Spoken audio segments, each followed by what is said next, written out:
என்ன doubt? Bro இப்போ அந்த இது 50 to 60 ரீட்ரேஸ்மெண்ட் தாண்டி அந்த எக்ஸ்ட்ரீம் இதுல போய் எடுக்கிறோம்ல அதுல வந்து இந்த ஸ்ட்ரக்சர் கன்ஃபர்மேஷன் அந்த லெட்டர் கேண்டில் கன்ஃபர்மேஷன் அது கொஞ்சம் கன்ஃபியூஷனாக ஸ்ட்ரக்சர் கன்ஃபர்மேஷனா இல்லை கேனல் கன்ஃபர்மேஷன் பார்க்கறது டவுட் இருக்கா?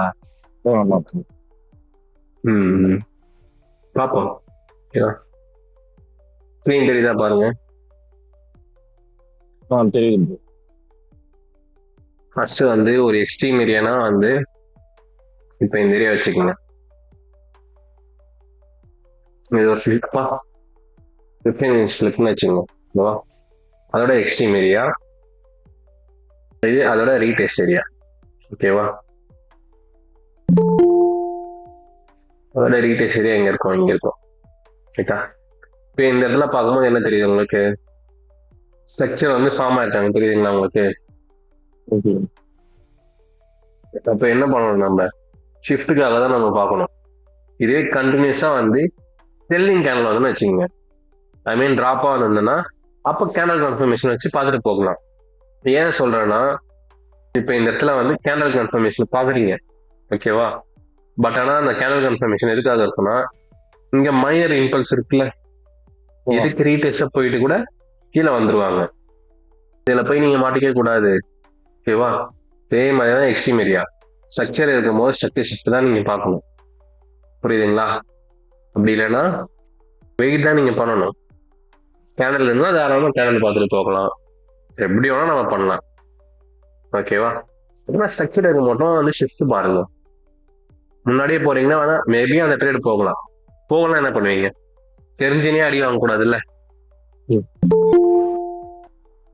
ஓகேவா? ஓகே. Okay okay bro.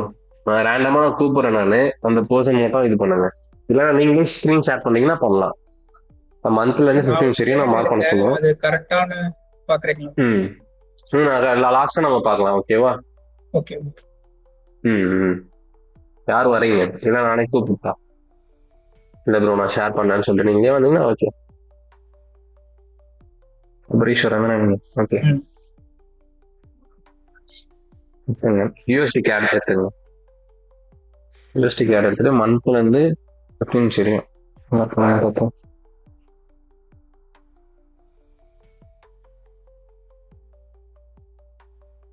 எல்லாத்தையும் டெலீட் பண்ணுங்க. ஓகே. ஃபர்ஸ்ட் என்ன பண்ணுவோம்? ஃபர்ஸ்ட் ஃபிளிப் மார்க் பண்ணுங்க. மார்க் பண்ணுங்க. என்ன ட்ரெண்ட்? ட்ரெண்ட். ட்ரெண்ட்ல இருக்கா?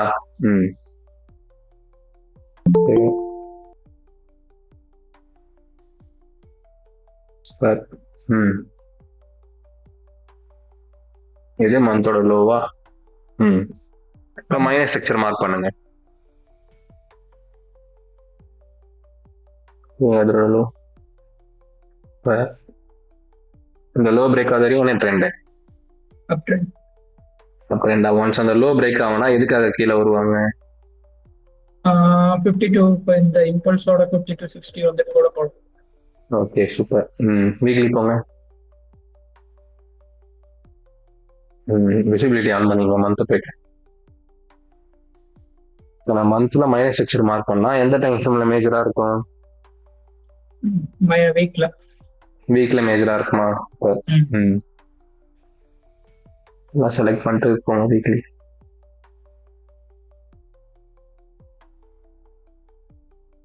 இந்த மைனஸ் ஸ்ட்ரக்சர் மார்க் பண்ணுங்க பார்ப்போம். ஃபர்ஸ்ட் இம்பல்ஸ் மார்க் பண்ணுங்க. Weekly impulse. Yes sir. அதுக்குள்ள இருக்க மைனஸ் ஸ்ட்ரக்சர் எங்க இருக்குன்னு பாருங்க.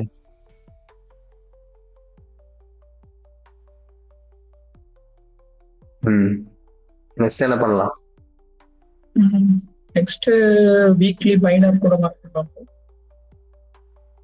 மைனர் மார்க் பண்றீங்க. வீக்லில மைனஸ் ஸ்ட்ரக்சர் மார்க் பண்றீங்க. நெக்ஸ்ட் என்ன பண்ணுவோம்? எதுக்காக மார்க்கெட் கீழே வந்திருக்காங்க? மார்க்கெட் வந்து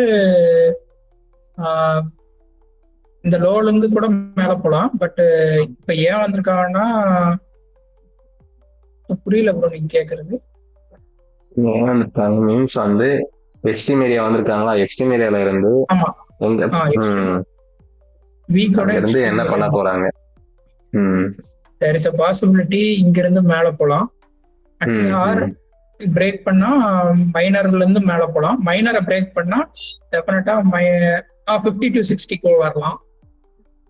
எல்லாமே வந்து மைனர் கிடையாது, ஓகேவா? அந்தந்த டைம் ஃப்ரேம்ல அது மேஜர். ஓகே இல்ல ஓகேவா? ஆ இப்ப வீக்லி லோன் மார்க் பண்ணிருக்கீங்கல்ல, அது ஆமா. வீக்லி லோ கிடையாது. வீக்லில Weekly மைனர் minor. ஸ்ட்ரக்சர் தான் மார்க் பண்ணிருக்கீங்க. எஸ், வீக்லி மைனர்னா டெய்லி மேஜர்ல, டெய்லியில மேஜர் லோல, புரியுதுங்களா? அப்படி கன்ஃபியூஸ் ஆகிக்கூடாது. போங்க, டெய்லி போங்க.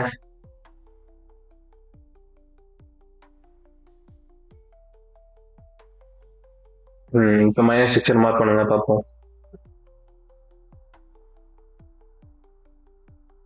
Okay, super. ஃபிளிப் ஆனா என்ன கிடைக்கும் நம்மளுக்கு? டவுன் ட்ரெண்ட்ல ஹை கிடைக்குமா? இது டெய்லி ஹையா மைனர் ஹையா ப்ரோ? டெய்லியில நம்ம மைனர் டைம் ஃப்ரேம் தான் மார்க் பண்றோம், ஓகேவா? அப்போ இப்போ நம்ம ஒவ்வொரு டைம் ஃப்ரேம்லயும் ரெண்டு எஸ் மார்க் பண்ணுவோம்ல. ஆமா, இப்போ டெய்லின்னு வச்சுங்க, டெய்லியில மேஜர் மைனர் நம்ம மார்க் பண்ணுவோமா? பட் ஆனா டெய்லி ஹையை வந்து நீங்க என்ன பண்ணிருப்பீங்க, டெய்லி ஸ்ட்ரக்சரை வீக்லியே மார்க் பண்ணிருப்பீங்க, ஓகேவா? அதனால டெய்லி வந்து நம்ம மார்க் பண்ண வேணாம். நம்ம இங்க வந்து 4 ஹவர் மார்க் பண்ணா போதும், ஓகேவா? ஓகே ஓகே ஓகே, இப்போ 4 ஹவர் போங்க. இந்த இடத்துல மைனஸ் ஸ்ட்ரக்சர் மார்க் பண்ணுங்க பார்ப்போம். ஃபர்ஸ்ட் இம்பல்ஸ் பாருங்க, அந்த இம்பல்ஸ்க்குள்ள என்ன பண்ணிருக்காங்கன்னு பாருங்க. இதான ப்ரோ இம்பல்ஸ்ல ஒரு ஃபிளிப் வச்சிருக்கோம். மார்க் பண்ணுங்க. அதுக்கு முன்னாடி வந்து என்ன பண்றாங்கன்னு பாருங்க. எதுக்காக மேல போகணும்னு வந்து பாக்குறீங்க? ரீசன் ட்ரெண்ட் சேஞ்ச் ஆயிருக்கணும். அந்த ட்ரெண்ட் எங்க சேஞ்ச் ஆயிருக்குன்னு பாருங்க. வச்சு இங்க ஒரு பிஓஎஸ் வச்சிருக்கோம். பிஓஎஸ் ஆயிருக்கா? எதுக்காக பிஓஎஸ் ஆயிருக்கு? ரீசன் பிஓஎஸ் ஆகி 50 to 60 டெய்லி மைனரோட 50 to 60 போயிருக்கலாம். போவாங்களா? செக் பண்ணுங்க. என்ன இருக்கு? பிரேக்கே ஆயிருக்கு. அப்ப எங்க போவாங்க? எக்ஸ்ட்ரீம் ஏரியா வரைக்கும் போறதுக்கு வாய்ப்பு இருக்கு. எக்ஸ்ட்ரீம் ஏரியா போவாங்களா? எக்ஸ்ட்ரீம் ஏரியா மார்க் பண்ணுங்க. அப்படி ஜோனா மார்க் பண்ணிக்கீங்க. ஓகே, இது கீழே ஒரு ஃபிளிப்னு மார்க் பண்ணிருக்கீங்களா? ஆமா. இப்போ அதுக்கு ரீடெக் செக் பண்ணுங்க, என்ன பண்ணிருக்காங்கன்னு பாருங்க. இப்போ எக்ஸ்ட்ரீம் ஏரியா போவோம்னு தெரியும், நம்ம என்ன பண்ணலாம்? எக்ஸ்ட்ரீம் ஏரியா வரையும் பை ட்ரை பண்ணலாமா? அப்போ அதுக்கு என்ன பாசிபிலிட்டிஸ்லாம் இருக்குன்னு பாருங்க. இதுவும் பிரேக் ஆயிருக்கு. அப்ப நெக்ஸ்ட் எங்க போவாங்க? பாத்துல மார்க் பண்ணிக்காமீங்க. வந்துட்டு மேல போலாம். எனக்கு பாத்துல அப்படியே மார்க் பண்ணிக்காமீங்க. எப்படி வந்து நான் ட்ரேட் எக்ஸிக்யூட் பண்ணுவேன்னு.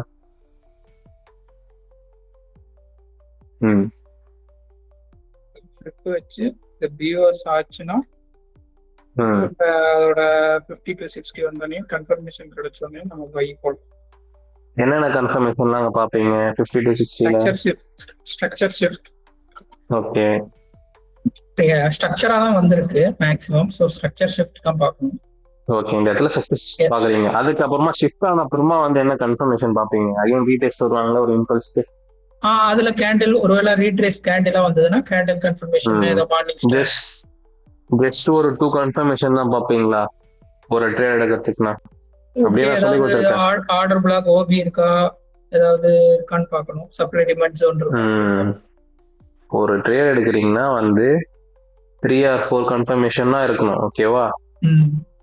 அப்படி இல்லைன்னா அந்த ட்ரேடே நீங்க போக கூடாது. மெயினா அதுதான் நான் வச்சுக்கணும். ஜஸ்ட் 2 கன்ஃபர்மேஷன் ஒரு கன்ஃபர்மேஷன் வச்சுட்டு போனீங்கன்னா என்ன ஆகும்னா உங்களுக்கு கான்ஃபிடென்ட்டே இருக்காது அந்த ட்ரேட் போகும்னு சொல்லிட்டு பாதியிலே க்ளோஸ் பண்ணுவீங்க. இதே வந்து எல்லாமே பாத்துட்டீங்கன்னா ஓகேடா கண்டிப்பா போகும் அப்படின்னு சொல்லிட்டு உங்களுக்கு ஒரு மைண்ட் செட் வரும். இது எப்பவுமே இருக்கணும், ஓகேவா? ஓகே, இப்போ மார்க் பண்ணதுல உங்களுக்கு எதனா டவுட் இருக்கா? இல்ல எல்லாமே கிளியரா. Okay okay bro. அவர் மார்க் பண்ணதுல யாருக்குன்னா டவுட் இருக்கா? யாருக்குன்னா டவுட் இருந்தா கேளுங்க. அவர் மார்க் பண்ணதுல வேற யாருக்குன்னா டவுட் இருக்கா? ப்ரோ எல்லாம் கிளியரா?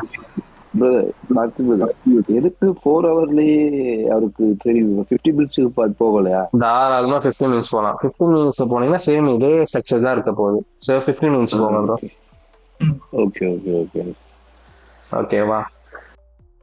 Alright. அங்க போனீங்கன்னா ரொம்ப ஜூம் அவுட் பண்ணணும். அதனால தான் வந்து கிளியரா தெரியும்னு சொல்லிட்டு பாத்து. ஓகேவா? சரி சரி. நம்ம ம், 4 ஹவர்ல புரிய போட்டு அதுலயே பாத்துக்கலாம் சொல்லுங்க. ஓகே. எஸ். நீங்க ட்ரேட் எடுக்கும்போது போய் பாத்துக்கலாம். ஓகேவா? சரி. ப்ரோ ம், ம். ஹீரோ யூஎஸ்டில போன வாரம் ஒரு ட்ரேட் எடுத்தேன். கரெக்டா எடுத்திருக்கேன். ம் போங்க பாப்போம். என்ன கன்ஃபர்மேஷன் வச்சிருக்கீங்க சொல்லுங்க. எக்ஸ்ட்ரீம் ஏரியா இந்த ஒரு ஃபிளிப்புக்கு எக்ஸ்ட்ரீம் ஏரியா வரைக்கும் போயிட்டு ஒரு ஃபிளிப் ஒரு வியூஎஸ் கொடுத்து ரிவர்ஸ் ஆச்சு. ஸோ ஒன்லி ஒரே ஒரு கன்ஃபர்மேஷன் ஸ்ட்ரக்சர் ஷிஃப்ட் மட்டும் தான் பார்த்துட்டு எடுத்தேன். ஓகே ஷிஃப்ட் பார்த்துட்டு அப்படியே எடுத்துட்டீங்களா? ஆமா ப்ரோ. இப்படி போக கூடாதுல்ல. கரெக்ஷன் வெயிட் பண்ணோம்ல. ஒவ்வொரு இல்ல எஸ்எல் வந்து பெருசா இருந்தா என்ன அது என்ன ஆகும்னா நீங்க ஸ்ட்ரக்சர் ஷிஃப்ட் பார்த்துட்டு போறீங்களா போகலாம். அப்படி போனீங்கன்னா எஸ்எல் ரொம்ப பெருசா போகும். பட் டார்கெட்டும் பெருசா போகும். புரியுதுங்களா உங்களுக்கு? அதனால என்ன சொல்றேன்னா ஒரு கரெக்ஷன் கண்டிப்பா வருவாங்க மார்க்கெட். அப்படி வரலன்னா பிரச்சனை இல்லை. நம்ம அந்த ட்ரேட் மட்டும் தான் பார்க்க போறோம்னு இல்லை. நம்ம ட்ரேட் வந்து நிறைய இருக்குல்ல பண்றதுக்கு. பட் இது ஒரே ட்ரேட் உட்காந்துருக்கனால வந்து மாட்டிப்பீங்க. பாயிண்ட்ஸ் தான் இருந்தது. ஸோ அதனால பெருசா இல்லை அப்படிங்கறதுனாலதான் இந்த ட்ரேட். அது ஓகே. நம்ம டார்கெட்னு ஒண்ணு இருக்குல்ல, எதிரியும் வைக்கணும்னு. எப்பவுமே ஒரு ஸ்விங் ஹை ஸ்விங் லோ அதை தாண்டி போறாங்கன்னா என்ன பண்ணணும்? பிரேக் ஈவன் பண்ணிடணும் மெயினா. ரிஸ்க்னு நம்மளுக்கு தெரியும் போது என்ன பண்ணிடணும்? நீங்க ரிஸ்க் ஃப்ரீ பண்ணிடணுமா? அதுக்கு என்னெல்லாம் பண்றது நம்ம பார்க்கணும் மெயினா. அதெல்லாம் உங்களுக்கு தெரிஞ்சிருக்கணும். ஓகேவா?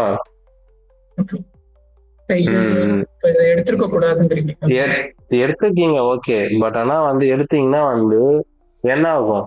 மார்க்கெட் அவ்வளவு தூரம் போகலாம் என்ன பண்ணுவீங்க? இப்ப போயிடுச்சு போகலன்னா ஏன்னா நமக்கு வந்து டெஸ்டினேஷன் தெரிஞ்சதுன்னா பிரச்சனை இல்லை. நீங்க எவ்வளவு தூரம் தூக்கி வைக்கலாம். 1:3 1:4 1:5 கூட. பட் ஆனா அது மாதிரி வேணாம். ஓகேவா? ப்ராப்பரா அந்த ஒரு இம்பல்ஸ்னா அந்த இம்பல்ஸ் கரெக்ஷன் வர வரையும் வெயிட் பண்ணுங்க. வந்து அப்புறமா வந்து எக்ஸிக்யூட் பண்ணுங்க. ஓகேவா? அப்போ என்ன ஆகும்? உங்களுக்கு எஸ்எலும் கம்மியாகும், டார்கெட்டும் வந்து சீக்கிரமா முடிஞ்சிடும். அதுதான் நம்ம பார்க்கணும். பட் மேக்ஸிமம் இந்த ஃபிளிப் வியூவர்ஸ் ஆயிட்டு ஒரு சில இடத்துல மட்டும் தான் கரெக்ஷன் வர்றாங்க. சில டைம் வருவாங்க, சில டைம் வரலையா. ஓவரால் வருவாங்க. அது ஓவரால் எப்போ வராங்கன்னு உங்களுக்கு தெரியணும். ஓகே. பட் நம்ம கரெக்ஷன் வரணும்லாம் இல்ல. ஏன் ப்ரோ கரெக்ஷன் வராம எடுக்கவே கூடாது? ஆமா எடுக்க கூடாது. ஏன்னா ஸ்ட்ரக்சர் ஷிஃப்ட் நம்ம பார்க்குறோம்ல. ஸோ கன்ஃபர்மேஷன் வந்து ப்ராப்பரா நம்ம பார்த்து எடுக்கணும்ல. ஸ்ட்ரக்சர் ஷிஃப்ட் ஆன அப்புறமா அதுக்கு கரெக்ஷன் ஆகும்போது அந்த கேண்டில் கன்ஃபர்மேஷன் அவங்க வேற ஏதாவது ஜோன்ஸ் இருக்கா இதெல்லாமே நீங்க பார்க்கணும். ஓகேவா? அப்பதான் வந்து ப்ராப்பரா என்ன ஆகும்? உங்க டிபியும் போகும், இல்லைன்னா போகாது. புரியுதுங்களா? இப்ப நம்ம ஸ்ட்ரக்சர்ஸ் இந்த இடத்துல கரெக்ஷனுக்கு வந்தாலும் நம்மளோட எஸ்எல் இங்க தானே ப்ரோ இருக்கும். கரெக்ஷன் வந்ததுன்னா நீங்க கீழே கூட வைக்கலாம். அதோட 50 to 60க்கு மேல அதுக்கு மேல கூட நீங்க வைக்கலாம் தாராளமா. உங்க டார்கெட் எங்க வரும்? அந்த ஸ்ட்ரக்சர் கீழே வரும். பட்டன் முடிஞ்சிடும் உங்களுக்கு. அதுக்கு மேல வச்சீங்கன்னா இன்னும் சேஃபர் சைடு ஐஸ் மேல வச்சீங்கன்னா. பட் ஆனா வந்து அவ்வளவு பெருசு வைக்கிறதுக்கு பதிலாக தான் நம்ம வந்து கன்ஃபர்மேஷன் நம்ம பாக்குறோமா. கன்ஃபர்மேஷன் கீழே வந்துச்சுன்னா அப்ப அங்கேயே வச்சுட்டு நம்ம போயினே இருந்தோம். ஏன்னா அங்க இருந்து செல் ஆக போது நம்மளுக்கு தெரியுது. எதுக்கு மேல வச்சுட்டு சரிங்களா? நம்ம மேல வந்து நம்மளுக்கு கான்ஃபிடென்ட் இருக்கணும்ல, நீங்க வந்து செல் ஆக வேண்டாம் அப்படின்னு சொல்லிட்டு. அதுவே இல்லைன்னா எப்படி ட்ரேட் பண்ணது? புரியுதுங்களா? ஓகே, நீங்க ஸ்டாப் பண்ணீங்க.